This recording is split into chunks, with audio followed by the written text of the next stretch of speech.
네, 미국의 트럼프 대통령님이 하버드 대학교의 외국인 학생 모집을 전격 중단시키는 조치를 이제 얼마 전에 실행을 했습니다. 근데 참 이게 아쉬운 게 여러분 한국 언론들은 제가 영상에서도 많이 말씀드렸지만 그 미국의 언론이 쓰는 글을 좀 그대로 갖다 쓰는 경향이 있어요. 그런데 아쉽게도 미국의 언론은 거의 몇 개 빼고는 진짜 거의 다 90% 이상이 좀 좌쪽 의 이야기를 쓰는 그런 경향이 매우 매우 많습니다. 그래서 한국 언론들이 쓰면 그냥 트럼프는 좀 이상한 것 같다. 뭐 갑자기 가만히 있는 대학교를 건드려가지고 외국인 유학생들이 저렇게 많은데 걔네들 삶은 어떡하냐 막 이런 식으로 그런 생각이 들 수밖에 없게끔 우리가 이런 기사를 제목만 보고 또 댓글만 보면 그렇게 받아들일 수밖에 없는데요. 이 전체적인 스토리를 알면 왜 트럼프가 이런 조치를 했는지 좀 알 수가 있습니다.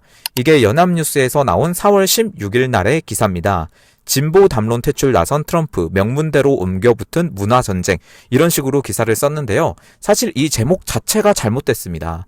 단순히 진보 담론 퇴출에 나선 게 아니라 트럼프 대통령님의 취임식이나 뭐 여러 가지로 이제 1월에 취임을 하시고 지금까지 쭉 이어오면서 나온 어떤 연설이나 어떤 워딩이나 이런 걸 보면 항상 극좌 담론이라고 이제 말씀을 하세요. 레디컬이라는 말에 붙어서 좀 극단적인 이런 말을 하시는데, 그런 담론을 퇴출하기 위해서 아주 빠른 속도로 일을 진행할 것이다 라고 계속해서 공표를 해오셨던 트럼프 대통령입니다. 그래서 단순히 뭐 무슨 진보 담론 자체를 뭐 폐기시키고 뭐 독재식으로 막 그렇게 하겠다라는 게 전혀 아닙니다.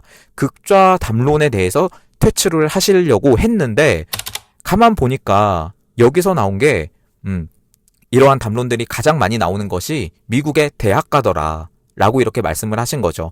거기서 나온 게 조치가 이번에 바로 하버드대 유학생들에 대한 어떤 그런 모집 전격 중단인데요. 이 명문대들을 아시죠? 미국의 명문대들이 정말 많은데, 여기서 굉장히 어떤 움직임들이 있냐면, 말씀드린 것처럼 막 극좌적인 어떤 움직임들, 예를 들어서 뭐 반유대주의라든가, 그리고 뭐 친팔레스타인, 뭐 이런 것들, 여러분, 이런 게 정말 많았어요. 그리고 뭐 다양성에 대한 거, 아시죠? 이런 것들에 대해서, 워크라는 말로 비판을 하셨어요. 워크라는 거에, 이제 그, 좌파의 가치를 굉장히 좀 강요하는 행위에 대한 비판적인 용어입니다. 워크. 그래서 이 취임 후에 이 좌파 엘리트들의 워크 담론을 척결하겠다라고 해서 각종 행정 조치를 계속해서 동원을 해오신 트럼프 대통령님인데요.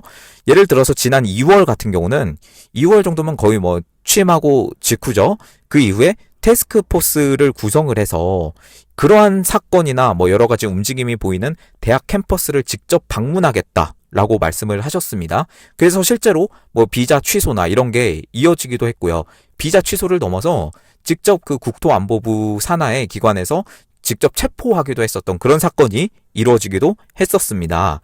이 태스크포스의 집중적인 타깃이 되고 있는 학교가 대표적으로는 하버드 대학교고요. 그리고 콜롬비아 대학교, 조지 워싱턴 대학교, 존스 홉킨스 대학교, 뉴욕 대학교, 노스웨스턴 대학교, 버클리 캘리포니아 대학교, LA 캘리포니아 대학교, 얘가 UCLA죠. 그리고 미네소타, 그리고 서던 캘리포니아 대학교. 막 이게 이름만 들어도 대부분 엄청난 그 명문대, 우리가 생각할 수 있는 그 정도의 명문대들에서 좀 이러한 극좌 담론들이 계속해서 퍼져나가고 있고, 그 20대들이 얼마나 여러분 거기에 좀 취약합니까? 뭐 우리나라도 그렇지만 이런 거를 좀 척결하겠다라고 나서신 거죠. 그리고 그것을 좀 조장하고 있는 거 아니냐, 이 학교들이, 학교 측에서요. 이 단순히 그냥 학생들 개인적인 차원에서 이루어지는 게 아니라 이 학교 측에서 이걸 좀 조장하고 있는 거 아니냐라고 이렇게 트럼프 대통령님은 계속해서 비판을 해오셨고요. 하버드대 같은 경우뿐만 아니라 많은 미국의 대학교들은요, 지금 여러 가지로 보조금이 엄청납니다. 여러분, 예를 들어서 하버드 대학교 같은 경우도 22억 달러의 보조금을 받고 있어요. 이게 3조 1천억 원 정도입니다. 엄청나죠? 미국은 엄청난 것 같아요. 이것과 그 여러 가지 뭐 계약이 있어요. 정부랑 이런 것들이 총 규모가 해가지고 3조 1천억 플러스 한 854억 플러스 해가지고 한 4조 정도 되는데, 이것 자체를 동결시켜버리겠다. 라고 말씀을 하셨고, 그러니까 트럼프 대통령님이 움직이는 게 항상 그 돈줄을 끊는 거. 일론 머스크와 같이 이렇게 움직이면서 돈줄을 끊는 그런 거를 많이 해오셨고요. 그리고 또 하버드대 같은 경우는 면세 지위가 있어요. 세금이 면제가 됩니다.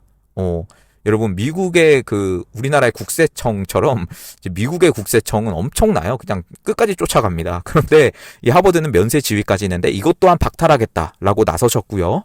콜롬비아 대학교도 마찬가지예요. 뭐 여러 가지로 보조금이 총 해가지고 1조 7천억 원 정도 됩니다. 이것까지도 이제 또 동결을 시키겠다. 뭐 여기뿐만 아니라 브라운대, 코넬대, 펜실베니아 대학교, 프린스턴 대학교 다 지금 지원 보류 그리고 삭감, 예산 삭감 이런 거를 당하고 있다고 합니다.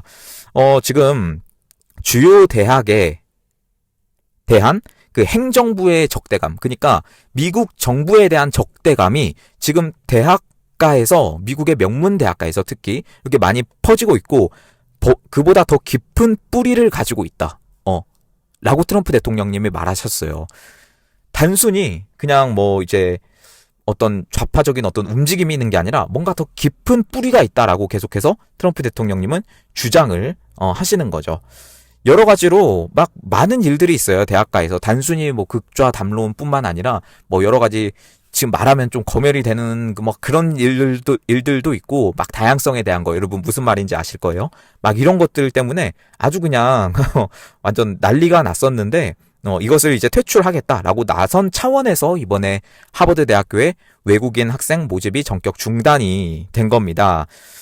이거는 또 절차가 있었는데요. 어떤 식으로 이게 이루어졌냐면, 최근에 그 국토안보부가 있습니다. 미국의 국토안보부에서 이제 뭐 외국인들의 비자도 관리하고요. 여러 가지로 좀 직접적으로 뭐 이렇게 조치도 취해지고 막 이런 미국 행정부의 산하 내각의 어떤 그런 기관이죠. 거기에서 이 하버드를 상대로 요구를 했어요. 뭘 요구를 했냐면, 학생들 비자 정보나 뭐 여러 가지 관련 정보를 제출을 해라. 뭐 얼마 전에는 SNS까지 이제 그 반미 시위를 한다거나 막 그런 애들은 좀 퇴출을 하겠다라고 밝혀서 이 하버드 대학교 측에 이제 요구를 한 거죠. 요구할 수 있죠. 트럼프 대통령 행정부니까. 그래서 요구를 했는데 하버드가 이거를 거부를 했어요. 거부를 해가지고 그에 따른 조치로 하버드대 학생 및 교환 방문자 프로그램이라고 해서 SEVP라고 해요. 이 인증 자체를 취소해버렸고 외국인 학생 등록을 전면 금지를 한 겁니다. 이 SEVP를 인증받지 못하면 말 그대로 비자가 취소되는 거고요. 유학생들은 쫓겨나게 되는 겁니다. 그래서 이 크리스티 놈 미국 국토안보부 장관이 하버드대에 공식 서한을 보냈습니다. 즉시 효력을 발휘하는 하버드대의 SEVP 인증 취소를 통보한다 라고 밝혔습니다. 이후에 국토안보부가 직접 하버드는 외국인 학생을 더 이상 모집할 수 없으며 현재 재학 중인 외국인 학생들은 다른 학교로 전학하거나 미국 체류 자격을 상실하게 된다라고 말씀을 하셨습니다. 지금 하버드 대학교가요, 여러분 우리나라 대학처럼, 우리나라 대학교 이제 대학도 이제 유학생들 많죠. 정말 많은데 하버드대는요 엄청 많아요. 어느 정도냐면 2024, 2025 학년도에 이 전체 학생의 약 27%가 외국인이에요. 그러니까 이게 무시할 수 없는 숫자인 거죠. 뭐 1, 2%도 아니고 27%가 유학생입니다. 그리고 이게 계속해서 증가하는 거가 더 이상하다라고 이렇게 말씀을 하신 건데, 2010년 같은 경우는 당시에도 높았지만 19% 정도였습니다. 계속 꾸준하게 늘어나고 있는 거죠. 하버드대는 당연히 이렇게 강하게 반발을 했고, 뭐 제이슨 윤턴이라고 하는 이제 하버드대 언론 담당 이사인데, 이 사람은 이 같은 조치는 불법적이고 하버드 공동체와 미국에 심각한 피해를 줄 수 있다. 라고 해가지고 뭐 여러 가지로 이제 또 비판을 하고 나섭니다. 그래서 이게 어떻게 진행이 되고 있냐 하면, 하버드대에서도 당연히 또 이제 반발을 하고 이제 소송까지 걸고 했습니다. 일단은요, 여러분 이게 어떤 식으로 진행이 됐냐면, 어제 나온 소식이에요. 법원에 요청을 해가지고 이게 행정명령의 효력을 중단시켰습니다. 가처분이 인용된 거예요. 재판하는 동안에는 인증 자격이 유지된다라고 한 겁니다. 법원이 이 트럼프 행정부의 하버드 대학교 외국인 학생 등록 금지 조치의 효력을 중단시켰습니다. 이 하버드대가 직접 소장을 제출을 했어요. 이 판사가 가처분이 인용되지 않을 경우 즉각적이고 회복 불가능한 손해를 입게 될 것을 원고가 충분히 입증했다 라고 하면서 이제 트럼프 쪽에 조금 태클을 거는 그런 움직임을 보였는데요. 이것에 대해서 항상 그 트럼프 대통령님이 사법부를 비판하는 게 단적인 예가 바로 이런 겁니다. 트럼프가 굉장히 그 행정명령을 많이 하고요. 이번 대학가뿐만 아니라 여러 가지로, 정말 여러 가지로 행정명령을 지금 수백 개를 하셨는데, 이게 진짜로 현장에서 효력을 발휘하기 위해서는 이 사법부의 판단이 필요한데, 거의 모든 분야에서 행정명령이 제대로 실행이 될 수 없게끔 이제 태클을 걸고, 이것뿐만 아니에요. 뭐 국경뿐만 아니라 뭐 무역이나 뭐 여러 가지 상황에서 이 트럼프 대통령님의 어떤 행정명령에 대해서 태클을 걸고 효력을 중단시키고, 또 상대 측에서 이렇게 소송을 하고 가처분 인용을 하면 또 들어주고, 막 이런 행태가 있었기 때문에 뭐 우리나라나 저쪽이나 트럼프 대통령님의 어떤 그 사법부 비판은 계속해서 거세지고 있습니다. 하버드가 근데 단순히 이런 극좌 담론 때문이냐라고 하기에는 여러분 저는 아니라고 봅니다. 바로 중국과 긴밀한 관계가 있었다라는 겁니다. 트럼프 대통령님은요, 아까 말씀드린 것처럼 깊은 뿌리가 있다. 그 극좌 담론에는 깊은 뿌리가 있다라고 이렇게 비판을 해 오셨는데, 또 뭐라고 말씀을 하셨냐면 하버드대가 친중이다. 그리고 이 중공을 배후로 삼은 영향력 공작이 대학 캠퍼스에 만연하고 있다. 심지어 여러분, 제가 아까 외국인이 정말 많다고 했죠. 유학생이 27%가 외국인이라고 했는데 그 중에 5분의 1이 중국 국적입니다. 이것도 이상하죠.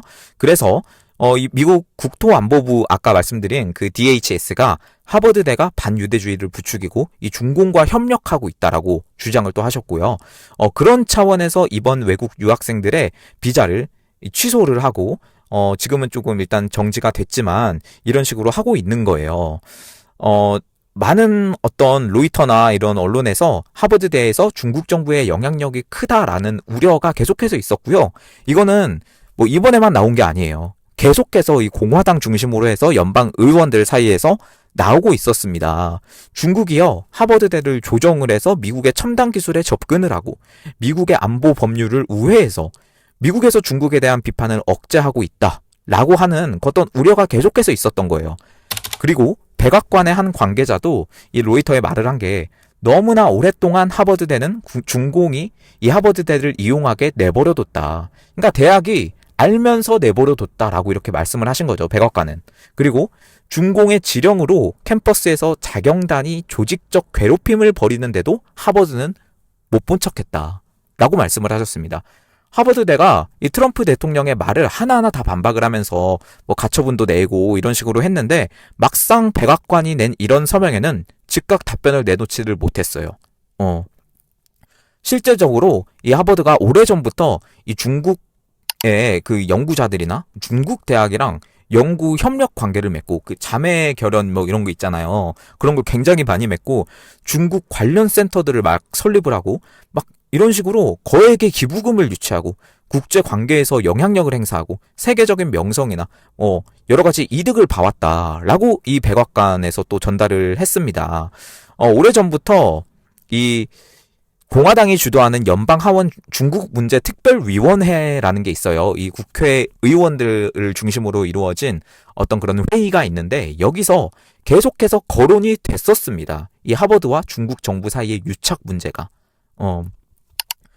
또 이 단적인 예가 또 뭐가 있냐면, 그 생물학과 의학에서 나노 기술을 통합하는데 좀 그 선구적인 역할을 해온 찰스 리버라고 하는 전 하버드대 교수가 있습니다. 굉장히 하버드대 같은 경우는 세계 1위의 그런 대학이기 때문에 이런 연구나 뭐 이런 성과들이 굉장히 많을 거 아닙니까? 그런데 이 생물학 쪽에서 굉장히 좀 그 권위가 있고 엄청난 혁신을 해온 이 교수가 차이나 이니셔티브라고 하는 어떤 거를 받았어요. 그래서 이거를 계기로 수사를 받고 하버드대를 그만두고 중국으로 가서 이민을 해버렸어요. 이런 일들이 단적인 예지만 이런 것들이 계속해서 있었던 거죠. 그리고 그는 중국 정부의 해외 인재 유치 사업인 천인 계획과 관련해서 이 허위 진술을 했다는 이유로 2021년 12월에 그 미국 연방법원 배심원단에서 유죄 판결까지 받았고요.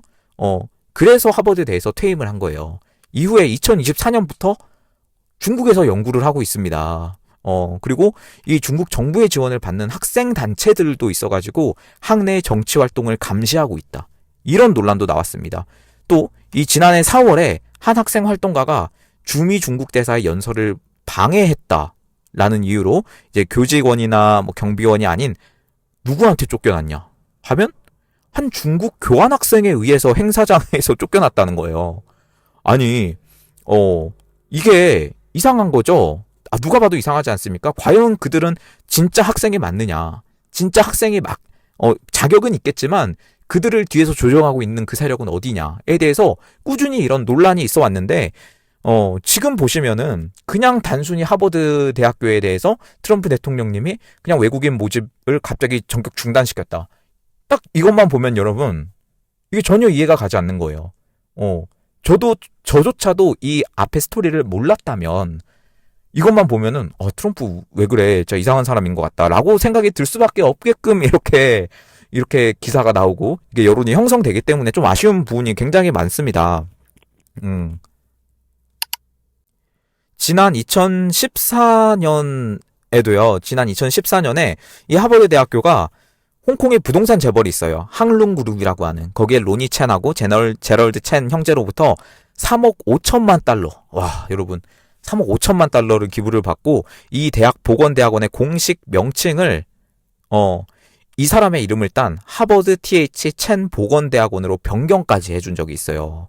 정말 이상한 하버드 대학교뿐만 아니라 미국의 명문 대학교 측에서 굉장히 이상한 일들이 많이 벌어지고 있고요. 굉장히 좀 중국과 긴밀한 유착 관계가 있다라는 게 계속해서 드러나고 있는 그런 상황입니다. 그러니까 이 전체 스토리를 아시고 이거는 이래서 중단을 시켰구나라는 거를 여러분이라도 좀 아시고 이렇게 주변에 좀 알려주시고 그러셨으면 좋겠습니다. 네, 그리고 여러분 며칠 전에 이틀 전에 나온 그 여론조사에서 갤럽에서 나온 거에서 좀 의미 있는 결과가 나왔습니다. 의미 있는 결과. 바로 충청도에서 민심이 뒤집혔다라는 겁니다. 사실 충청도 같은 경우는요, 아시다시피 민심의 바로미터입니다. 거의 지금 몇십 년간 거의 모든 선거에서 충청도에서 이기면 전국에서 이기는 그런 현상이 많이 발생을 했는데, 이 한국 갤럽에 따르면 20에서 22일부터 까지 4일간 전국 성인 1,002명을 대상으로 해서 대선 후보 지지도를 조사를 했는데 여전히 이재명이 높긴 합니다. 아쉽게도 그래도 많이 따라왔고요. 45%, 36%, 10%, 이준석 10% 이렇게 남아 있는데 이거는요. 이전 추세까지 보셔야 돼요. 갤럽에서 같은 추세로 조사를 했는데 지난주는요.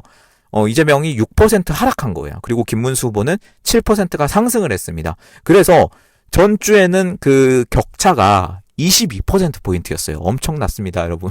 물론 여론조사에 여러분 그 신뢰성에 대해서는 저도 여러분과 그 생각이 똑같지만은 일단 공식적인 자료를 통해서 나온 거는 그렇습니다.